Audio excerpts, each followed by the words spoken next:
पूर्वी ना अभिनेते अभिनेत्री कुठेच दिसायचे नाहीत, त्यामुळे त्यांची एक एक्सक्लुझिव्हिटी होती. अमिताभ बच्चन सर हे तुम्हाला अदरवाईज दिसत नाहीत, तुम्हाला ते सोशल मीडियावरती पण सारखे आमच्या घरात काय चाललंय, आम्ही कुठे आहोत, आम्ही काय केलं, आज काय खाल्लं, हे सगळं करत नाहीत. म्हणून त्यांच्याविषयी एक क्युरिओसिटी राहते, एक मिस्ट्री राहते. मुद्दा तुमचा मेंटल स्ट्रेस असतो, म्हणजे मेंटल स्ट्रेसमुळे वजन वाढतं आणि ते बॉडी धरून ठेवतं.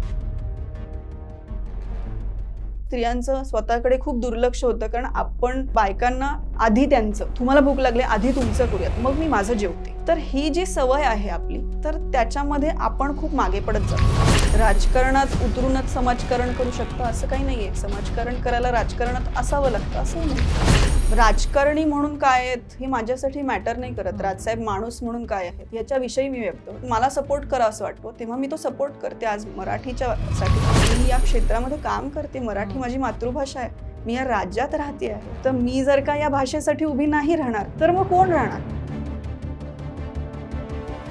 ट्रोलिंगला ना आयुष्यात तुमच्या पॉइंट येतो जेव्हा तुम्हाला असं होतं नको निगेटिव्हिटी. तर सगळ्यांना ते नाही झेपत, सगळ्यांना ती निगेटिव्हिटी नको असते. त्यामुळे खूप मंडळी हे त्या निगेटिव्हिटीमुळे बोलत. यंगस्टर्सनी एक करिअर ऑप्शन म्हणून हे पॉलिटिक्समध्ये यावं.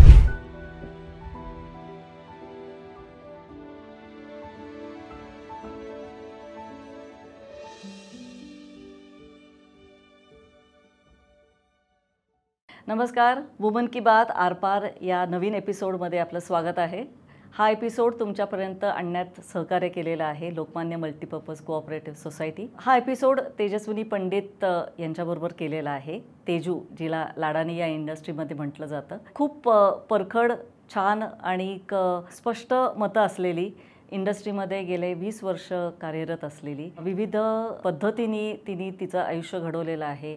एक निर्माती म्हणून, अभिनेत्री म्हणून, बिझनेस वुमन म्हणून, आणि तिची मतं आणि तिचा टेक आयुष्याबद्दलचा हा ऐकायला हा एपिसोड नक्की बघा. तुमच्यापैकी खूप जण हा एपिसोड बघतात, तुमचा अभिप्राय प्रायव्हेटली कळवतात. मला असं म्हणायचं आहे की हा एपिसोड तुम्ही बघालच, पण हा चॅनल सबस्क्राईब पण करा, कारण ह्याचे नोटिफिकेशन्स तुम्हाला येतील आणि पुढचे अनेक एपिसोड जे उत्तमच असणार आहेत हे तुमच्यापर्यंत पोहोचतील. तेजस्विनी आपल्या आरपारच्या वुमन की बात या सेगमेंटचे गिफ्टिंग पार्टनर आहेत बर्वा स्किन थेरपी. तुपापासून केलेले हे नैसर्गिक प्रोडक्ट्स आहेत, आवर्जून वापरावेस. अगदीच. आणि नक्की तुझा अभिप्राय कळव. धन्यवाद. तेजस्विनी, आरपार या वुमन की बात या स्पेशल एपिसोडमध्ये तुझं स्वागत. खूप खूप धन्यवाद. तेजस्विनीची ओळख करून देताना ना मला ना ट्रान्झिशन्स दिसतात. सो तेजस्विनी ही मला ॲक्ट्रेस म्हणून आधी माहिती होती, कारण मी तेव्हा मार्केटिंग आणि PR-मध्ये इन्व्हॉल्ड होते.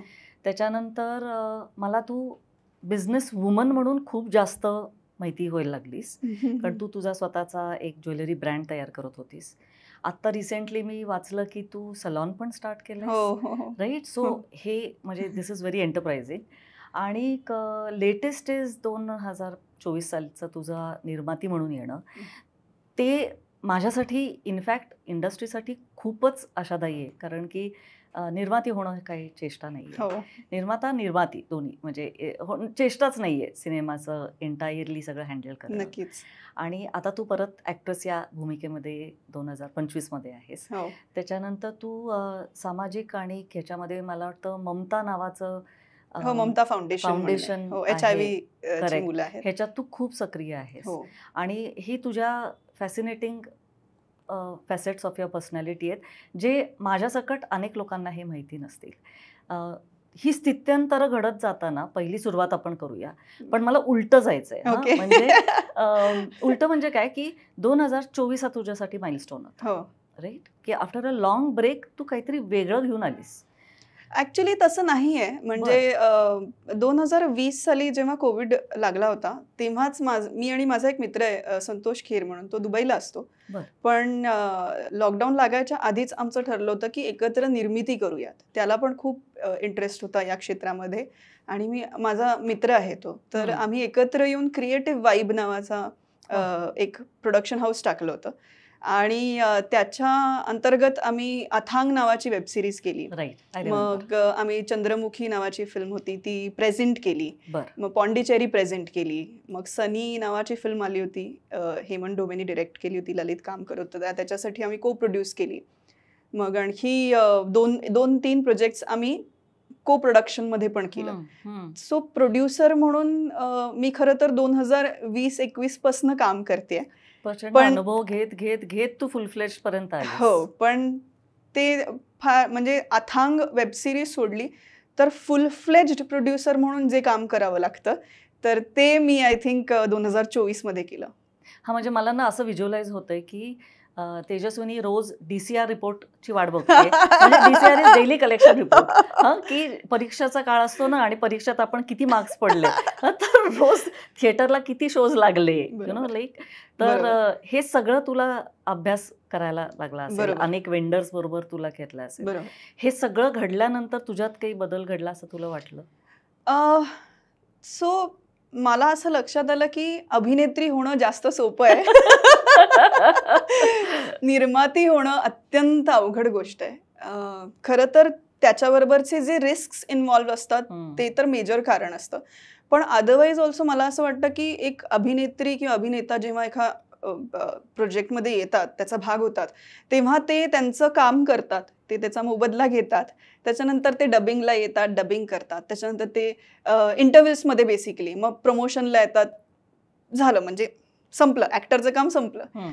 पण निर्मातीचं काम हे सुरूच होतं जेव्हापासून कागदावरती आपण श्री लिहितो. करेक्ट. की ही कहाणी आपल्याला लोकांना सांगायची आहे.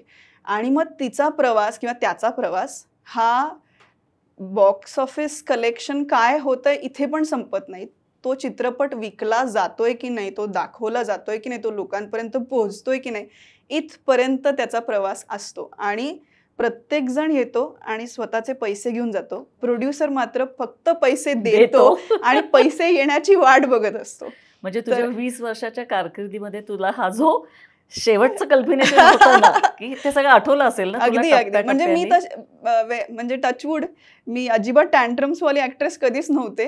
पण जेव्हा प्रोड्युसर होतो तेव्हा इन्व्हॉल्वमेंट कशी असावी एखाद्या अभिनेत्या किंवा अभिनेत्रीची पण त्या प्रोजेक्टला घेऊन, हेही मला लक्षात यायला लागलं. म्हणजे मी जेव्हा आता ये रे रे पैसा 3 मध्ये काम करते अभिनेत्री म्हणून, तेव्हा मला लक्षात येतं की आपण इथे फक्त अभिनेत्री म्हणून नाही आलं पाहिजे, आपण आपले क्रिएटिव्ह इनपुट्स पण दिले पाहिजेत. आपण ह्याच्यामध्ये कुठल्या प्रकारे सहभागी होऊ शकतो हे पण, कारण शेवटी ना तो आपला सिनेमा असतो, म्हणजे आपलं प्रोजेक्ट असतं. ते माझं काम फक्त मी केलं आणि निघून गेले असं नाही झालं पाहिजे. माझं काम शेवटपर्यंत संपत नाही जोपर्यंत तो चित्रपट लोकांपर्यंत पोहोचत नाही. आणि ते पोहोचवण्यासाठी, किंवा मी म्हटलं तसं की आपण जेव्हा PNA करतो की ॲडव्हर्टायझिंग करतो, त्याच्यामध्ये बाबा मी इतकी वर्ष जो अनुभव गाठीशी घेऊन आहे त्यातलं बाबा मला काय वाटतंय की हे झालं पाहिजे, हे झालं पाहिजे. ते देवाणघेवाण जी आहे ना ती फक्त अभिनेत्रीपुरतं मर्यादित न राहता ती निर्मातीच्या शूजमध्ये पण पाय घालता आले पाहिजेत आणि विचार करता आला पाहिजे. तर हा फायदा मला असं वाटतं निर्माती झाल्यानंतर मला झालाय की मी कुठल्याच प्रोजेक्टला फक्त अभिनेत्री म्हणून आता बघत नाही.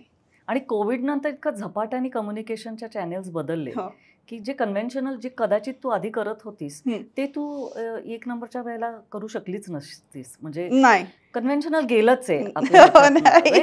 Everything has to be out of the box आणि डिजिटल या सगळ्या ह्याच्यामध्ये. त्यामुळे तुला खरं तर ही स्थित्यंतर खूप चॅलेंजिंग पण असतील. नाही, आता तर खूप अवघड पण झालं. म्हणजे पूर्वी असं वाटायचं की अरे आपल्याकडे काही माध्यमच नाही आहेत सिनेमा दाखवण्यासाठी.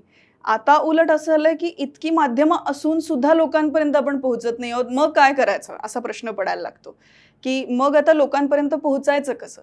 कारण पूर्वी कसं होतं, अभिनेते अभिनेत्री म्हणजे हे माझा पर्सनल अनुभव आहे किंवा ऑब्झर्वेशन आहे असं पण म्हणूयात, की पूर्वी ना अभिनेते अभिनेत्री कुठेच दिसायचे नाहीत. त्यामुळे त्यांची एक एक्सक्लुझिव्हिटी होती. म्हणजे अमिताभ बच्चन हे तुम्हाला अमिताभ बच्चन सर हे तुम्हाला अदरवाईज दिसत नाहीत. तुम्हाला ते म्हणजे सोशल मीडियावरती पण सारखे आमच्या घरात काय चाललंय, आम्ही कुठे आहोत, आम्ही काय केलं, आज काय खाल्लं, हे सगळं करत नाहीत. म्हणून त्यांच्याविषयी एक क्युरिओसिटी राहते, एक मिस्ट्री राहते. तर मग लोक दर रविवारी त्यांना हात दाखवायला येतात. सो तो ऑरा अजूनही जिवंत आहे असं मला वाटतं. शाहरुख खान, सलमान खान, आय थिंक हे तर आहेतच. पण आपल्याकडे ते झालं नाही बिकॉज आपण खूप साधी माणसं आहोत. मराठी माणसं खूप साधी माणसं आहोत आणि काय म्हणूयात आपण त्याला सर्वसामान्यांना रिलेट करणारे कदाचित आपण आहोत. आणि आपला इथे सर्व्हायव्हल मोड हा. जास्त आहे ना. हा, म्हणजे मला सिरियलमध्ये काम मिळते, मला नाटकात काम मिळते, मला सिनेमातही काम मिळते, तर नाही म्हणायची मुभा नाहीये ना. ऍक्च्युली मुभा आहे, बरं. फक्त ते म्हटलं जात नाही असं मला वाटतं. म्हणजे मी पण ऑन अँड ऑफ, आता लास्ट मी टेलिव्हिजनवरती काम केले 2016 साली, आता 2025 आहे. बरोबर. तर तुम्हाला ही मुभा असू शकते की तुम्ही कुठल्या प्रकारचे सिनेमे निवडताय किंवा कुठल्या प्रकारचे प्रोजेक्ट्स तुम्ही करताय. बरोबर आहे. की बाबा तुम्हाला टेलिव्हिजनवरती यायचं आहे तर मी शक्यतो असे सिरीज बघते जे थोडा काळच लोणच्यासारखे मिळतील आणि मग आपल्याला बाजूला होता येईल. कारण ऑब्व्हियसली नाटक आणि सिनेमा करण्यामध्ये मला जास्त रस आहे.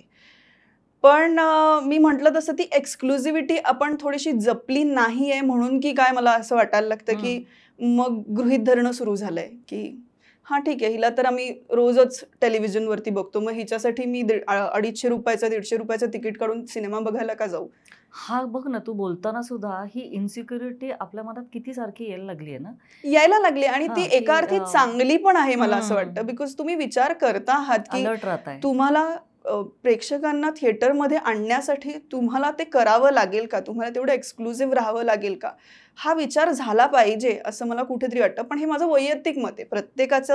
प्रत्येकाचा स्ट्रगल हा खूप वेगळा असतो. म्हणजे काही जण पोटापाण्यासाठी काम करतात, सो त्यांना मी असं नाही म्हणू शकत की तू सिरियल करतेस किंवा तू सिरियल करतोस तू चुकीचं करतोस, तू नाटक करतोस तू चुकीचं करतोस. कोणी कोणाच्याही पद्धतीने चुकीचं नाही. ही मुभा मला आहे म्हणून मी ते निवडू शकते. ही कदाचित समोरच्या व्यक्तीला नसेल तर तेही मी रिस्पेक्टच करते.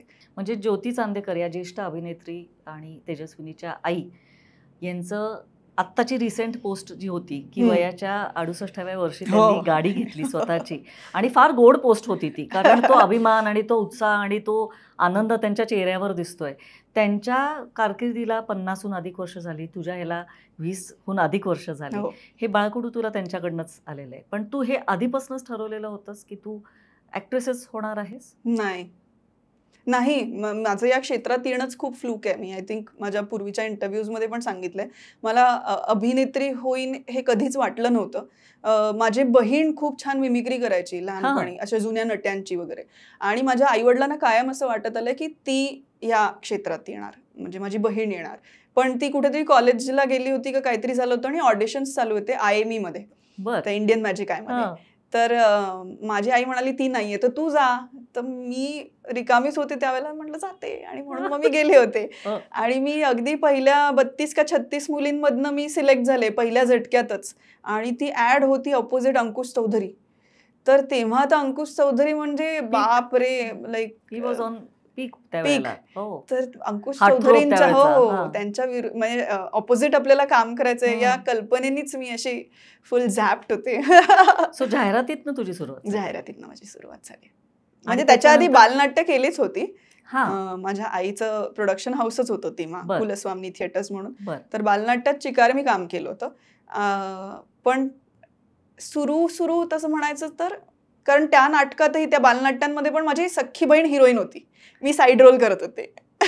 तिने सोडलं पण तू पुढे गेली? नाही, तिला इंटरेस्टच नव्हता ऍक्च्युली. आजही तिच्याशी बोललं तर ती म्हणते मला इमॅजिनच होत नाही की मी अभिनेत्री म्हणून काम करते. तर त्यामुळे ती मला वाटतं कोविड नंतरचा जो चंद्रमुखीचा जो काळ होता की जिथं ऑल आउट पब्लिसिटी झालेली होती, ती सगळी प्रक्रिया करत असताना तू प्रेझेंटर म्हणून होतीस, राईट? आणि मग हे करत असताना त्या प्रेझेंटिंगसाठी, मार्केटिंगसाठी, आणि तू म्हणलीस तसं सिनेमा विकण्यासाठी, त्याचा रिकव्हरी करण्यासाठी, या सगळ्यामध्ये तू शेवटपर्यंत इन्व्हॉल्ड होतीस? तशी मी खूप कमी होते, कारण त्या दरम्यान मी शूटिंग पण करत होते. So me on and of त्यांच्यामध्ये होते. संतोष माझा जो पार्टनर आहे तो त्याच्यामध्ये बऱ्यापैकी इन्व्हॉल्ड होता, तर तो त्याच्याकडे बघत होता. मी आय थिंक अथांग जी आहे ती स्टार्ट टू फिनिश मी केली होती. सो म्हणजे कारण संतोष तेव्हा दुबईमध्ये, त्याचा जॉब आणि सगळं दुबईतच होतं, तो सेटल तिकडेच असतो, तर त्यामुळे तो इथे येऊ शकायचा नाही. मग ती सगळी धुरा माझ्या अंगावरती होती. आणि मग मागच्या वर्षीचा 1 नंबर तू जेव्हा डिसाईड केलंस की आता हे करायचंय, तोपर्यंतची तुझी थॉट प्रोसेस काय होती? आणि आता नाही, तू हे ठरवलंस आता हे करायचं आहे, राईट, आणि ते पुढे सुरू झालं. हो. तर त्याच्यातनं तू काय घडत गेलीस? नाही, मला प्रोड्युसर होणं तुला अनुभव होता, पण हे तू मगाशी म्हणलीस तसं तुझ्यासाठी हा बिग प्रोजेक्ट होता मोठा प्रोजेक्ट होता, आणि मोठ्या तुझा पार्टनर इथं लोकांसोबत नव्हता. होता. हो. मोठ्या लोकांसोबत माझं Correct. Association Correct. होतं. हा प्रोजेक्ट Correct. खूप ह्यूज स्केलवरती आम्ही केला. हम्म. तर त्यामुळे जबाबदारी खूप मोठी होती. बरोबर आणि आहे. ऑब्व्हियसली ते काय म्हणत आपण त्याला, त्याची कुठेतरी बांधणी स्टोरीची राजसाहेब ठाकरे यांच्याशी निगडीत होती. हो. तर त्यामुळे तुम्ही जेव्हा एका एवढ्या मोठ्या व्यक्तीच्या म्हणजे त्यांच्यावरती आधारित तो सिनेमा नव्हता, बरोबर म्हणजे आहे. त्यांच्या आयुष्यावर आधारित असा तो सिनेमा नव्हता. बरोबर. त्याची एक वेगळीच स्टोरी होती, पण ऑब्व्हियसली त्यांचं नाव आम्ही त्याच्यामध्ये यूज केलं होतं. हम्म. त्यामुळे ती जबाबदारी खूप मोठी होती आमच्यावर. त्याचं प्रेशर आलं असेल. तर 100% त्याचं प्रेशर असतंच. म्हणजे कुठल्याही सिनेमाचं निर्मिती करताना प्रेशर हे असतंच. असणारच. पण जेव्हा एक व्यक्ती जी खूप हा, मोठी म्हणजे आहे, मोठी. महाराष्ट्रामध्ये एवढं बरोबर. मोठं नाव आहे, बरोबर. तर त्या माणसाचं म्हणजे त्यांचं नाव नुसतं सिनेमामध्ये असणं सुद्धा, हे सुद्धा मग तुम्हाला सगळ्याच गोष्टी खूप अशा बॅलन्स आउट करायला लागतात. बॅलन्सपेक्षा जबाबदारीने कराव्या लागतात. हम्म. म्हणजे हम्म. त्यांनी कधीच आम्हाला सांगितलं नाही हे करायचं, कारण फिल्ममध्ये आम्ही त्यांच्या बाबतीत सुद्धा निगेटिव्ह बोलतोय, म्हणजे डायलॉग्समध्ये त्यांच्या अगेन्स्ट डायलॉग्स पण आहेत. बरं. पण त्यांनी कधी असं आम्हाला येऊन केलं नाही, हे करायचं नाही, ते करायचं नाही, असं तर कधी मग त्यांनी तुम्हाला full केलं नाही. liberty त्यांनी होती ती. हां. त्यांनी ते दिलं होतं. पण आम्ही सुद्धा ऑब्व्हियसली घरंगळत नाही गेलो पाहिजे, हां. हेही आमच्या लक्षात होतं. तो जबाबदारी जास्त होती. ओके. तेजू, तुला तेजू म्हणतात ना इंडस्ट्रीमध्ये? हो.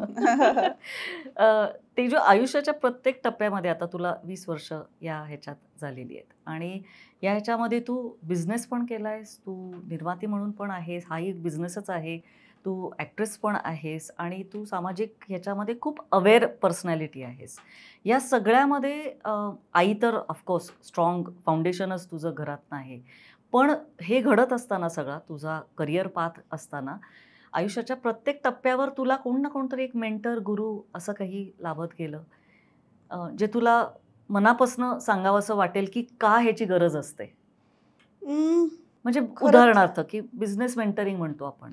खरं तर नाही, मी तेच म्हणते की जेव्हा मी तेजाज्ञा नावाचा ब्रँड सुरू केला हो, होता, हो. तर तो म्हणजे मला असं वाटतं की लाईफमध्ये खूप गोष्टी फ्लूक म्हणूनच होत गेल्या किंवा अनप्लॅन्ड म्हणूयात आपण त्याला, की अनप्लॅन्ड होत गेलं.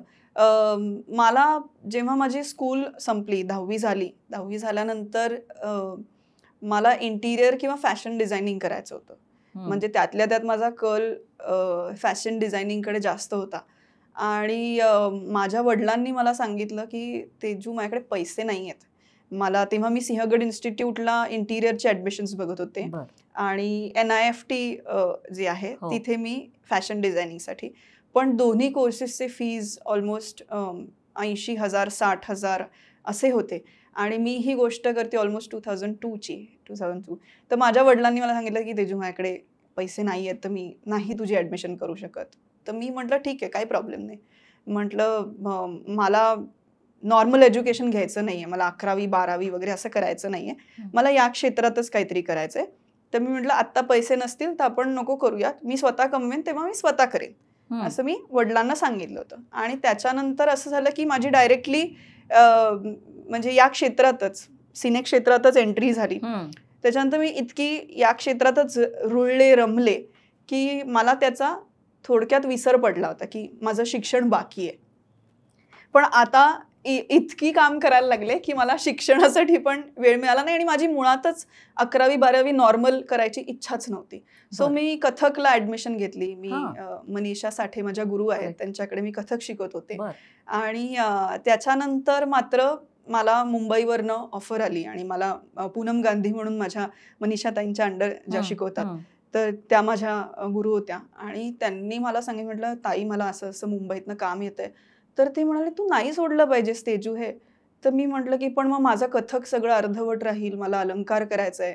तर ते म्हणाले ऐक, करिअर आहे ना हे परत येणार नाही, शिकणं कधीही होऊ शकतं, त्याला वेळ काळ लागत नाही. सो तू आत्ता मुंबईला जा. आणि मग मी पण हट्ट धरला मुंबईला जायचा, कारण तोपर्यंत मी सगळं पुण्यातनंच करत होते.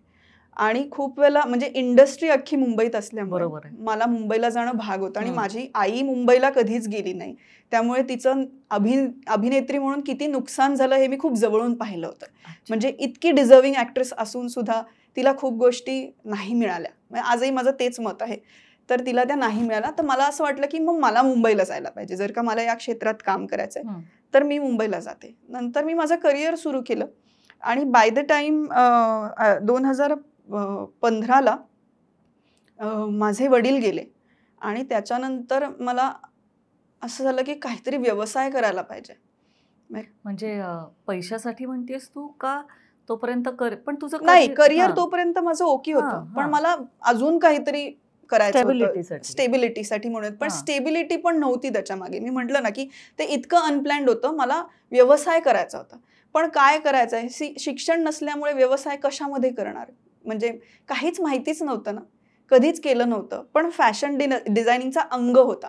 अंग म्हणजे कसं, ज्या क्षेत्रात मी काम करत आले त्याच्यामध्ये कलर्स कळायला लागले, फॅब्रिक्स कळायला लागले, बिकॉज तुम्ही स्वतः करता. तर मी म्हटलं ना की मी आज अभिनेत्री का आहे, कारण मी खूप चांगली ऑब्झर्वर आहे. तर ह्या ऑब्झर्विंगचाच मला खूप फायदा झाला माझ्या व्यवसायात. तर मेंटॉर कोण म्हणाल तर तसं मेंटॉर कोणीच नाहीये. पण मग मी तेजाज्ञा सुरू केलं, कारण मला फॅशन डिझायनिंग करायचं होतं. आज माझ्याकडे गुंतवायला स्वतःकडे पैसा होता, माझ्या अभिनयातनंच आलेला, आणि तोच पैसा मी गुंतवला आणि तेजाज्ञा सुरू केलं. म्हणून माझं life comes to a full circle असं जे म्हणतात, की मला तेव्हा मी जे बाबांना म्हटलं होतं की मला ह्याच्यातच करिअर करायचं आहे, ते होऊ शकलं नाही काही कारणास्तव. पण मग नंतर ते माझ्या बाबतीत मीच घडवून आणलं, असं झालं. आणि मग तेजाज्ञा आय थिंक खूप चांगलं चाललं. म्हणजे आम्ही खूप त्याच्यातनं आणि आउट ऑफ पॅशनच करत होतो. मी आणि अभिज्ञा भावे आमच्या दोघींचं ते होतं, आणि आम्ही आउट ऑफ पॅशनच करत होतो. मग परत तो व्यवसायाचा मुद्दा बाजूला पडला. It was only out of passion. त्याच्यातनं पैसे कमवणे हा हेतू नव्हता. विचार होता की आपल्याला व्यवसाय करायचा, पण येतं कुठे काय व्यवसाय करायला. आणि दोन्ही गोष्टी कदाचित हँडल करणं नाही, तेही एक वेळ जमतं, नाही अशातला भाग नाही. म्हणजे मी तेव्हाही अभिनेत्री होतेच, अभिनयाची कामं पण चालू होती आणि तेजाज्ञा पण चालू होतं.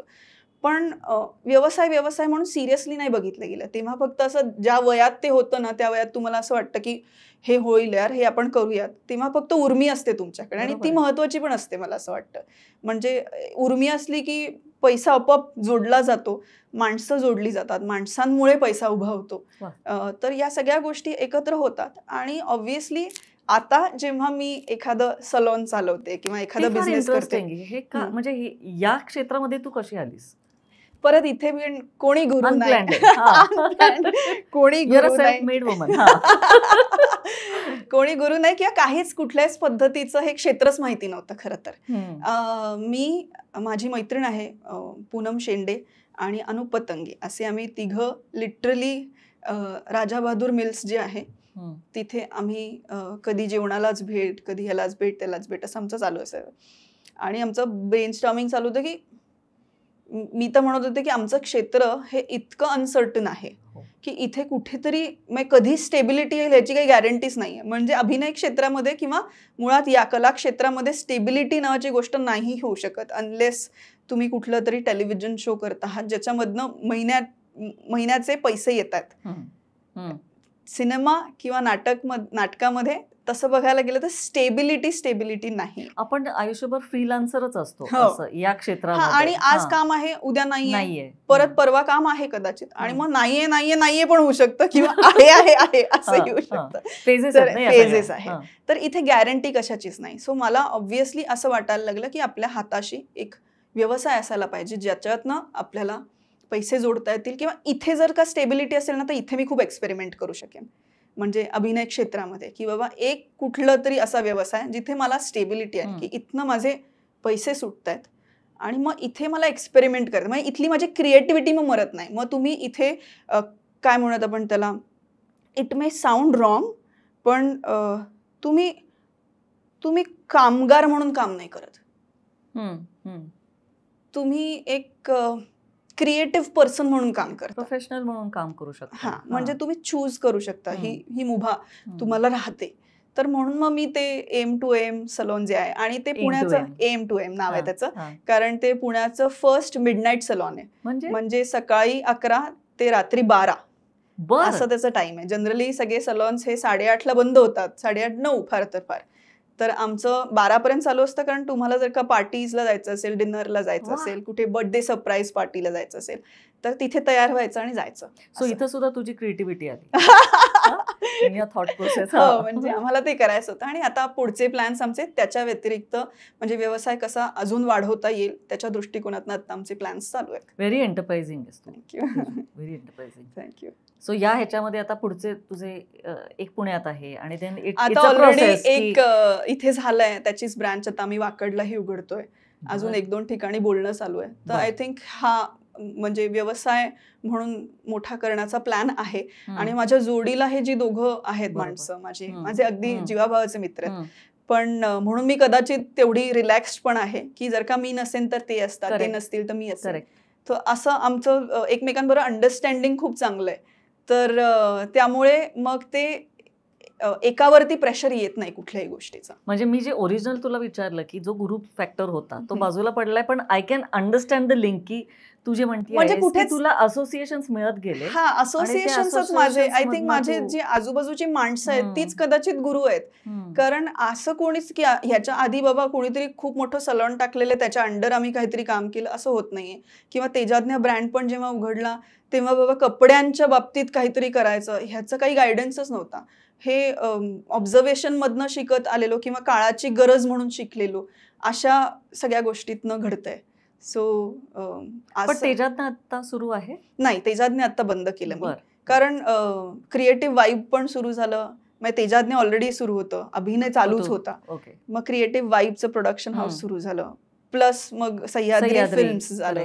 तर हे सगळं आणि आता एम टू एम पण झाला. सो इतक्या सगळ्या गोष्टी होत होत्या. आणि ऑब्व्हियसली अभिज्ञा भावे जी आहे तिचे काही पर्सनल रिझन्स होते. तर त्याच्यामुळे आम्ही ती भागीदारी आमची पुढे चालली नाही. आम्ही अजूनही मैत्रिणी आहोत. म्हणजे ते कुठल्याही चुकीच्या नोटवरती संपलं नाही, अजूनही मैत्रिणी आहोत. पण आम्ही दोघींनी थांबवण्याचा निर्णय घेतला. कारण कुठेतरी आपल्याला कळलं पाहिजे की आता थांबूयात, ह्याच्या पुढे हे जाऊ नाही शकत. सो ते खूप मॅच्युअर्डली आम्ही डिसिजन घेतला. आणि त्याच्यामध्ये आय थिंक आमच्या दोघींचाही फायदाच झाला. बिकॉज मला त्याच्यानंतरच्या गोष्टींकडे काम करण्यासाठी आणखी वेळ मिळाला, आणखी मी घुसून काम केलं. पण म्हणजे what I can sense Teju is की तशी तू ॲम्बिशियस आहेस in a very different way. की म्हणजे तू एंटरप्राइझिंग तर आहेच, वेगवेगळ्या क्षेत्रामध्ये तू करतेस. ॲट द सेम टाइम तुला माहिती आहे की फॉलबॅक अरेंजमेंट ही तुझी ऍक्टिंगची ही आहेच आहे, कारण ती तुझं तो श्वास आहे. जे काही आलंय ते खरं तर अभिनयातनच आलेलं आहे. जो पैसा जोडला गेला, जो आज व्यवसायामध्ये जातोय तो अभिनयातनच आलाय. त्यामुळे मी अभिनय कधीच सोडणार नाही. माझं ते पहिलं प्रेम आहे आणि कदाचित शेवटचंही की कारण त्याच्या व्यतिरिक्त मला काय येतं ते मला माहित नाहीये. म्हणजे मी व्यवसाय खरंच ऑनेस्ट उत्तर म्हणजे मी 10वीत शिकलेली आहे, माझ्याकडे शिक्षण नाहीये आणि मला अभिनय येतो आणि त्या अभिनयाच्या जोरावरतीच इतकी वर्ष मी काम करतेय. म्हणजे आता मला या क्षेत्रामध्ये सुद्धा जवळजवळ 23 वर्ष झाली. सो 23 वर्षांमध्ये जेव्हा नाही ना प्रॉब्लेम येत आहे अजूनही, टचवूड, म्हणजे हा प्रॉब्लेम अजून येत नाहीये की खाण्यापिण्याचं काय, हा मुद्दा येत नाहीये.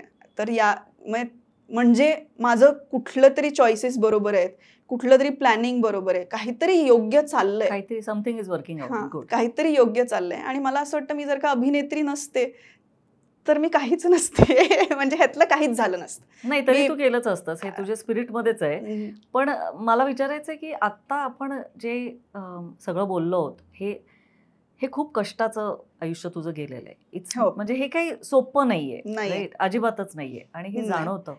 पण मग ह्याच्यामध्ये मेंटल हेल्थ पण खूप महत्वाचं असतं. कष्ट सगळेच करतात आणि करावं, म्हणजे त्याला पर्यायच नाहीये ना. कष्टाला पर्यायच नाही. बाकी सगळं तुमचं नशीब एक भाग असू शकतं किंवा तुमच्याकडे पैसा हा एक भाग असू शकतो. पण पैसे कमवणाऱ्याला सुद्धा कष्ट करावेच लागतात, ते काय घर बसल्या येत नाहीत.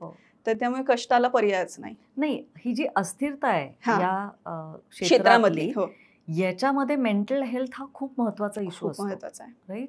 आणि काही काळासाठी यू ऑल्सो हॅड सम, काही तुला सेटबॅक्स होते आयुष्यामध्ये, यातनं तू बाहेर आलीस. त्यावेळेला तुला एस्पेशली यंगस्टर्सला काही सांगायला आवडेल का एस्पेशली मुलींना की कारण आपण खूप मल्टिपल लेवल्सला कामं करत असतो.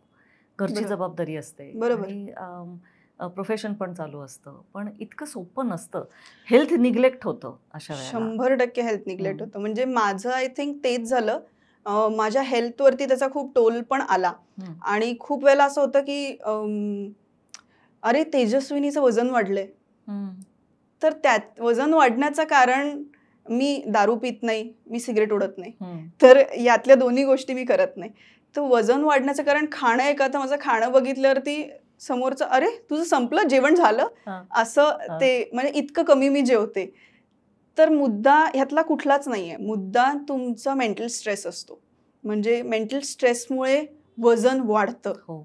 आणि हो. ते बॉडी धरून ठेवतं. हो. हे कदाचित आता लोकांना कळतही असेल. सोशल मीडियावरती आय थिंक मेंटल अवेअरनेस खूप होतोय आणि ती खूप चांगली गोष्ट आहे. हो. पण स्त्रियांकडे स्त्रियांचं स्वतःकडे खूप दुर्लक्ष होतं कारण आपण गिव्ह काय होत ना आपण सतत. नाही आणि हा. आपण नर्चर करणं हा, हे आपलं हा. कर्तव्य असतं असं आपण समजतो. आपल्याला काय म्हणतात त्याला समोरच्या माणसाला किंवा समोरच्या व्यक्तीला तुमचं मूल असू देत, ते तुमचा नवरा असू देत, देत राहणं. तुमचे सासू सासरे असू हो. देत, तुमचे बहीण भावंड असू देत, आई वडील असू देत. हम्म. तुम्हाला सतत फक्त द्यायचं असतं लोकांना हम्म. आणि ते आय थिंक तो आपला स्वभाव गुण किंवा hmm. We are wired that way बरोबर. असं मला वाटतं की बायकांना आधी त्यांचं तुम्हाला भूक लागली आधी तुमचं करूयात मग मी माझं जेवते. हम्म. तर ही जी सवय आहे आपली तर त्याच्यामध्ये आपण खूप मागे पडत जातो. म्हणजे सेल्फ जो आपण म्हणतो ना की जो सोल आहे तुमचा तो खूप मागे पडत जातो आणि मग तुमचा विचार होतच नाही, स्वतःचा विचारच होत नाही. मग अशा वेळेला मेंटल स्ट्रेस येतो. तुम्हाला तो कळत नाही पण तो सबकॉन्शियसली असतो आणि त्याचा एक दिवस असं होतं की कुठेतरी बाहेर कुठेतरी पडतं. थ्रेशोल्ड संपतो हम्म. किंवा ब्रेकडाऊन येतो. पण ऑब्व्हियसली मला असं वाटतं की त्याच्यातनं बाहेर येणं सुद्धा खूप गरजेचं असतं आणि त्याला खूप करेज लागतं. तुम्हाला खूप जिगर लागतं त्याच्यातनं बाहेर यायला. तर मी मेंटल काही ह्याच्यातनं पण गेली आहे. म्हणजे आपल्याकडे काय आहे अजूनही ना स्वीकारणं नाही होत. मेंटल ब्रेकडाऊनला अजूनही असं म्हणते तिला वेड लागले किंवा त्याला वेड लागलंय. त्याच्याकडे बघण्याचा ना एक पद्धत आहे. निगेटिव्हली बघितलं जातं. पण मला असं वाटतं की जी माणसं डिप्रेशनमध्ये असतात ती स्वतःबद्दल प्रचंड अवेअर असतात आणि त्याच्यातनंच ती बाहेर येतात आणि येतात ती बाहेर. तर मी फक्त सांगेन जेवढ्या स्त्रिया आज हा एपिसोड बघत असतील त्यांना मी अगदी आवर्जून सांगेन की स्वतःकडे सगळं करा. तुम्ही कुटुंबाचं करा, तुमच्या जवळच्यांचं करा, तुम्हाला ज्यांच्या बाबतीत वाटतंय त्यांच्यासाठी तुम्ही कराच.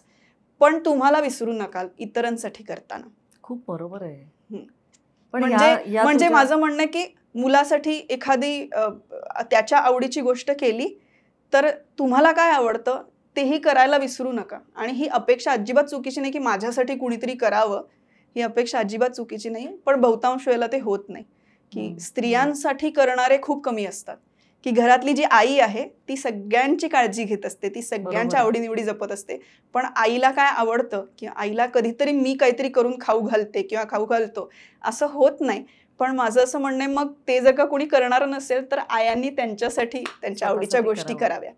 पण मग या फेजमधनं तुला बाहेर पडताना जे काय तुला व्हॉटेव्हर तू इश्यूज असतील आणि ह्याच्यातनं बाहेर पडताना तू स्वतःला जेव्हा बाहेर आणलंस त्यावेळेला तू काही हेल्प घेतलीस किंवा तू तुझ्या मित्रमैत्रिणींशी बोललीस? पण आय थिंक थेरपिस्ट ही खूप चांगली गोष्ट आहे. लाईफ कोचेस असतात, थेरपिस्ट असतात. तर आय थिंक ते खूप मदत करतात आणि ते तुम्हाला खूप जाणीव करून देतात की तुमचं पॅटर्न काय आहे, तुम्ही कसे वागता आहात. मी आय थिंक त्याच्यातनं खूप मला मुळातच ना सायकोलॉजी खूप आता मी म्हटलं तसं की अभिनेत्री असल्यामुळे ऑब्झर्वर असल्यामुळे ह्यांची सायकोलॉजी काय असेल, हिची सायकोलॉजी काय असेल, तर सगळ्या गोष्टी आय थिंक तिथनंच येतात. तर मी सायकोलॉजीचा मला असा अंदाज होता. तो मी माझी म्हणजे जेव्हा थेरपिस्ट आली पहिल्यांदा तेव्हा मग मी त्यांना म्हटलं मला हा प्रॉब्लेम आहे, मला हा प्रॉब्लेम आहे, मला हा प्रॉब्लेम आहे. ह्याच्या व्यतिरिक्त तुम्ही काही सांगणार असाल तर मला सांगा because that will be a new addition असं मी त्यांनाच त्यांनाच म्हटलं होतं. तर मग त्या माझ्याशी खूप बोलल्या आणि ऑब्व्हियसली ह्याच्या पलीकडे ते खूप आहे. म्हणजे मला जे माहिती आहे त्याच्या पलीकडे ते खूप आहे. तर थेरपिस्टचा म्हणजे नक्कीच चांगला हे होतो, तुला फायदा झाला होतो. तर. पण प्रत्येकाला थेरपिस्ट परवडत नाही. म्हणजे प्रत्येकाला महत्त्वाचा तेवढे मुद्दा आहे. पैसे नाही परवडत हम्म, थेरपिस्टला हम्म. द्यायला. कारण आपल्याकडे मी म्हटलं तसं की मेंटल हेल्थ या गोष्टीला मुळातच खूप श्रीमंतांचं आजार असं म्हणूयात आपण. त्या श्रीमंतांचा label आजार आहे. लावलं ते गेलंय. लेबल लावलं गेलंय. हम्म. पण तुमचं मेंटल हेल्थवरती काम करणारे अगदी तुमच्या शेजारचे तुमचे मित्र असू शकतात, तुमचे आई वडील असू शकतात. म्हणजे मला असं वाटतं मित्रांसारखे थेरपिस्टच खरं तर True. नसतात. तर तुम्हाला जे काही प्रॉब्लेम आहे ना, तो बोलता आला पाहिजे. म्हणजे तो बोला. जो काही प्रॉब्लेम आहे ना, तो तुम्ही व्यक्त व्हा, की कोणीही असू दे, तुमची अगदी जवळची मैत्रीण असू देत, मित्र असू देत, आई-वडील. काय होतं खूप वेळेला आई-वडिलांकडे ते बोललं जात नाही बिकॉज आई-वडील आहेत ना, ते म्हणतात, "अरे आमच्या काळात आम्हाला असं प्रॉब्लेम्स होत होतं. नव्हते का? आम्ही हां, डील केलं नाही का हां, त्याच्याशी? हां. मग तुम्हाला एवढं काय झालंय?" वगैरे हम्म, असं ते हम्म. बोललं जातं. म्हणून मुलं जनरली आय थिंक आई-वडिलांशी बोलत नाहीत. पण आता हे खूप म्हणजे आताची जी बदलतंय असं जनरेशन आहे, वाटतंय. मी म्हणते की हे आई-वडील जे म्हणतात नाही कदाचित आमची जनरेशन होती. पण आताची जी जनरेशनचे आई-वडील आहेत, ते बऱ्यापैकी आय थिंक त्यांच्या मुलांना अवेअरनेस आहे. हो, त्यांना हो. त्यांच्या मुलांना आणि समजून ऍक्सेप्टन्स घेतात. पण आहे कदाचित, तर की it's a welcome therapy change. लागणार असेल तर जायचं. हो. इट इज आणि इट्स अ वेलकम चेंज. मला खूप आनंद आहे की तुम्ही जर का तुमच्या पाल्यांच्या बाबतीत हे समजून घेत असाल की त्यांना काय होतंय. कारण सुसाईड्स वगैरे पण इतके वाढलेले आहेत. आपल्याला माहित नसतं की आपली मुलं कोणाबरोबर वावरतात, कोणाच्या संगतीत असतात. बरोबर. त्या संगतमध्ये काय होतं. तर आय थिंक ॲडोलेसन्स नावाची आता एक सिरीज आली भयानक होती. होती ती. हो. हां, तर आय थिंक ती प्रत्येक Social पालकांनी media आणि बघितली पाहिजे हो. टू अंडरस्टँड की आपली मुलं काय वयात काय विचार करतात, कोणाबरोबर राहतात, कोणाविषयी काय बोलतात. So I think it is very important. So ही जी संवेदनशीलता आहे तुझी, की सेन्सिटिव्ह आहेस खूप आणि प्रत्येक गोष्टीमध्ये खूप आत मनाला लावून कदाचित घेतेस. तर हे ममता नावाचं तुझं जे फाउंडेशन आहे, हो. हे कसं काय तू ह्याच्यात कशी इन्व्हॉल्व झालीस? सो आय थिंक मी शिल्पा बुडुक आणि अमर बुडुक असे दोघं नवरा बायको आहेत, कपल आहेत. तर त्यांच्याबरोबर मी एका कुठल्यातरी इव्हेंटला मी आणि आय थिंक क्रांती रेडकर आम्ही होतो दोघी. आणि तिथे हे दोघं आले होते आणि त्यांनी त्यांच्या संस्थेबाबतीत सांगितलेलं. माझ्या वडिलांची शिकवण आहे मला खूप लहानपणापासून की झाकल्या मुठीने मदत करायची. या मुठीचं त्या मुठीलाही कळलं नाही पाहिजे. अशी त्यांची शिकवण होती. आणि मी तेव्हा खूप आय थिंक माझं त्यांच्याबरोबर असोसिएशनच 15 वर्षांचं आहे आता. सो म्हणजे ममता फाउंडेशन बरोबर. तर मी त्यांच्याबरोबर खूप अशी ॲक्टिव्हली काम केलेलं आहे. म्हणजे नॉट नेसेसरीली प्रत्येक वेळेला तुम्ही पैशाचीच मदत केली पाहिजे. नुसतं त्या मुलांमध्ये असणं, त्यांच्याबरोबर बसून एखादा सिनेमा बघणं, गप्पा मारणं, तुमचं फ्युचर काय ह्या बाबतीत सुद्धा बोलणं.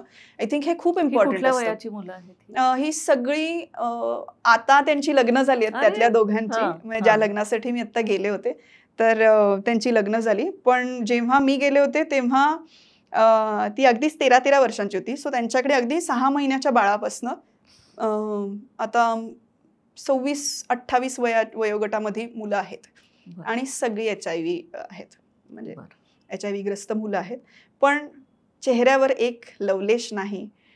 कुठल्याही हरलेली नाही आहेत मुलं किंवा आपल्याला काहीतरी झालंय असं बघूनही वाटणार नाही. इतकी ऍक्टिव्ह आहेत, इतकी खुश असतात आणि ती खूप खुश आहेत आज ममता फाउंडेशनमध्ये. आणि हे दोघं जण आणि त्याच्याशी असोसिएटेड आता बरेच जण जोडली गेली आहेत त्याला. मी जेव्हा गेले होते तेव्हा लिटरली त्यांचं पत्र्याचं घर होतं.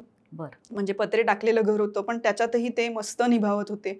त्यांच्या ट्रीटमेंट्स चालू आहेत मुलांच्या सगळ्या. आणि आता त्या 2 मुलांची म्हणजे तिथल्याच मुलींबरोबर लग्न पण झाली आहेत. सो तुझ्या मला वाटतं कुठल्या तरी पोस्टमध्ये हे मी पाहिलंय. राईट.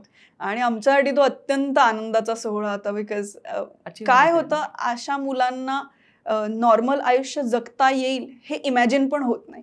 सो जेव्हा ते लग्न करतात तेव्हा ते इतकं आम्हाला भरून आलं होतं त्या दिवशी सगळ्यांना.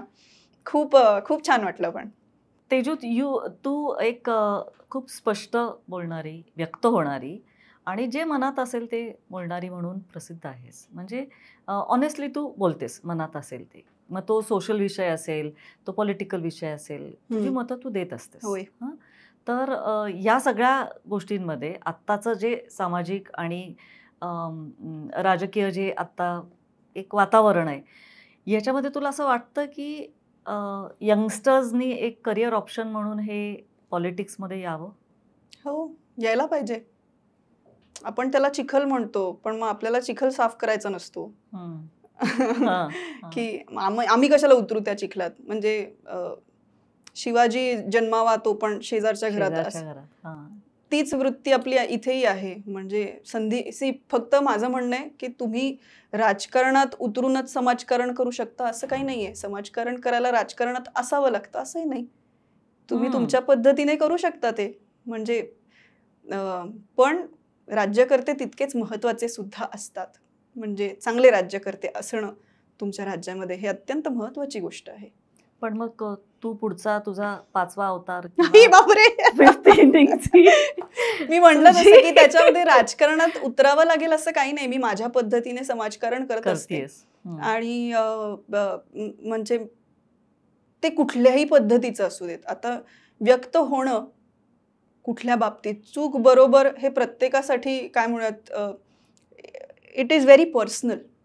म्हणजे माझ्यासाठी जे चूक आहे ते तुमच्यासाठी बरोबर असू शकतं किंवा वाईस वर्सा. तुमच्यासाठी जे चूक आहे ते माझ्यासाठी बरोबर असू शकतं. त्यामुळे हे खूप वैयक्तिक झालं. माझं म्हणणं आहे तुमची भूमिका असली पाहिजे. चूक बरोबर ज्याचं ते त्याला ठरवू देते, ते आपापल्या बुद्धीनुसार ठरवतात. म्हणजे पण आपण व्यक्तच व्हायचं नाही. आणि असं काही नाही, आपण व्यक्त व्हायला पाहिजे आपल्याला जे वाटतं ते. पण आपण कोणाविषयी व्यक्त होतोय, आपण कुठल्या भाषेत व्यक्त होतोय हे तितकंच महत्त्वाचं आहे.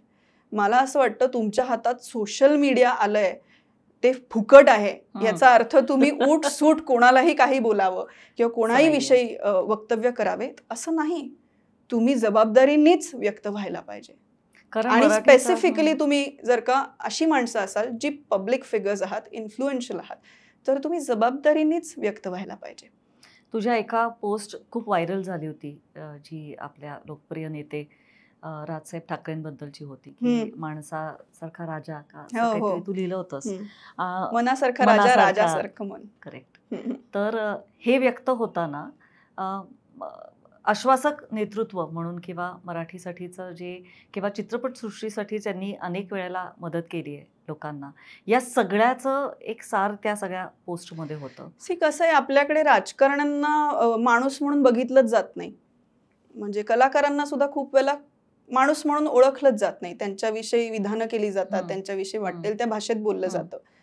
राजसाहेब राजकारणी म्हणून काय आहेत हे माझ्यासाठी मॅटर नाही करत. राजसाहेब माणूस म्हणून काय आहेत याच्याविषयी मी व्यक्त होते. किंवा त्यांचा स्टँड कुठला आहे त्याच्यासाठीच जेव्हा तो स्टँड असतो, जेव्हा तो मला सपोर्ट करा असं वाटतो तेव्हा मी तो सपोर्ट करते. आज मराठीच्या साठी ते जे उभे राहिलेले आहेत ते 100% मला करणं भाग होतं.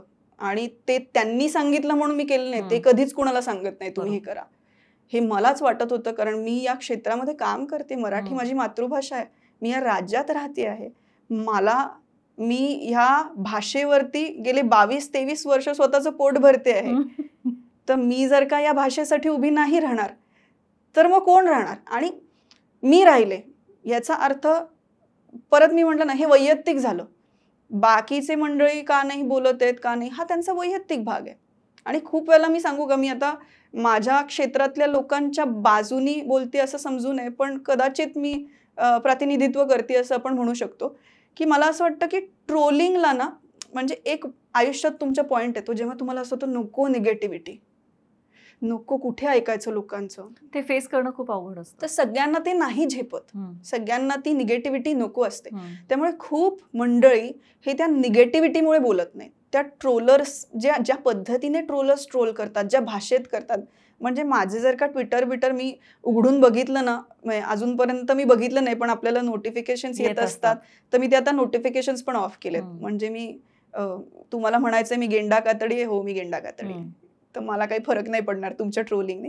तर मी ट्रोलर्सला घाबरत नाही इन द सेन्स मला त्यांनी फरक पडत नाही, पण समोरच्याला पडू शकतो म्हणून तो कदाचित व्यक्त होत नाही त्या बाबतीत. आणि प्रत्येक वेळेला सोशल मीडियावरतीच येऊन व्यक्त झालं तरच मी ते करतोय किंवा करते असं नाही होत. आम्ही कित्येक गोष्टींच्या बाबतीत आषाढी एकादशी झाली, मी लोकांना आषाढी एकादशीच्या विशेष नाही दिल्या, याचा अर्थ मला काही वाटतच नाहीये असं नाही होत. कोणाचा तरी मृत्यू झाला आणि मी त्या मृत्यू बाबतीत काही बोलले नाही, मी RIP लिहिलं नाही, याचा अर्थ मला दुःख नाही झालंय असं नाही होत. प्रत्येक वेळेला तुम्ही सोशल मीडियावरती येऊनच बोललात म्हणजेच तुम्ही सगळं करतात किंवा म्हणजेच तुम्ही सेन्सिटिव्ह आहात, म्हणजेच तुम्ही मुद्देसूद आहात, म्हणजेच तुम्ही स्पष्ट वक्ता आहात असं नाही होत. मला वाटतं म्हणून मी ते बोलते. काही लोकांना नाही वाटत, ते नाही बोलत, पण त्यांना वाटतही असेल ना. तुम्ही हे गृहीत कशाला धरताय की कोणाला काही वाटत नाही, वाटत असेल.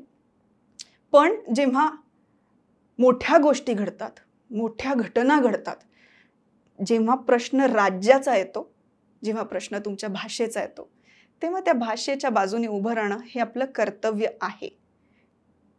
आणि तू स्पष्ट व्यक्त व्हायला घाबरत नाहीयेस? नाही, मी नाही घाबरत. म्हणजे ठीक आहे, मला माझ्या घरी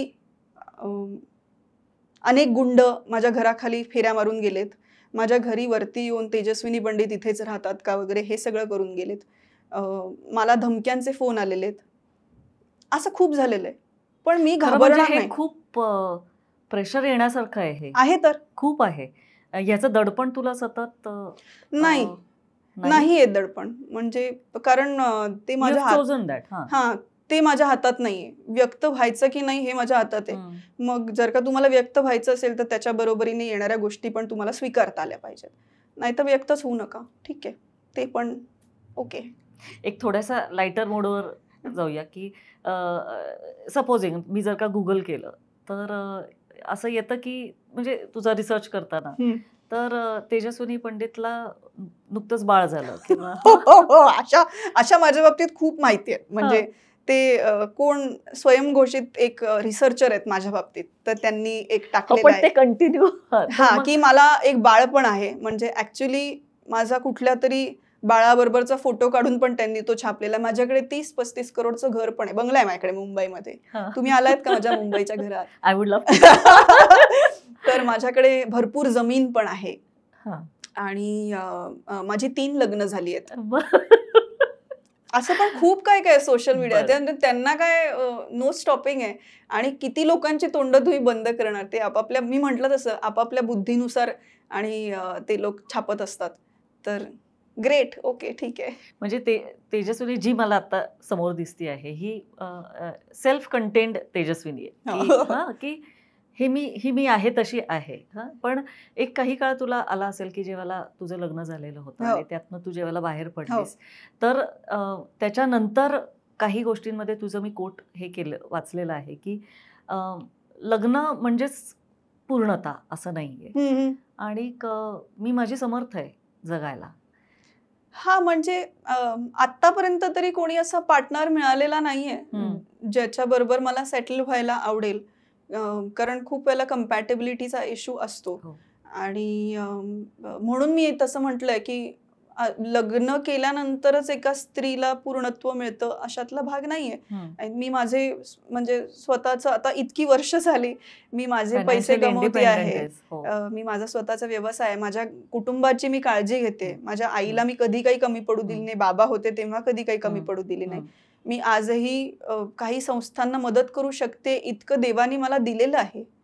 तर मला असं वाटतं की सगळ्याच गोष्टी जर का मी करते आहे तर मग जेव्हा होईल, जेव्हा एखादा पार्टनर असा येईल मला जो आवडेल आणि माझ्या नीड्सला म्हणजे इमोशनल स्टेबिलिटी असू देत, फायनान्शियल स्टेबिलिटी असू देत, ह्याला कॉन्ट्रीब्यूट करणारा जो व्यक्ती असेल तेव्हा मग मी कदाचित लग्न करेन. पण आता तरी माझा असा काही विचार नाही. I am happy living alone. आणि ऑल द बेस्ट आणि गुड विशेस फॉर फ्युचर. अख्ख्या सिनेमाची वाईबच खूप मस्त, म्हणजे जेव्हापासून शूट केलं तेव्हापासूनच छान वाईब होती आणि त्या वाईब मध्ये आता प्रेक्षकांची सुद्धा जर का साथ मिळाली आहे तर मग आनंदी आनंदकडे, इकडे तिकडे चोहीकडे किंवा तिन्हीकडे. तेजस्विनी, खूप छान वाटलं तुझ्याशी बोलून आणि तुझ्या पुढच्या सगळ्या वाटचाली करता खूप शुभेच्छा. खूप खूप धन्यवाद. थँक्यू.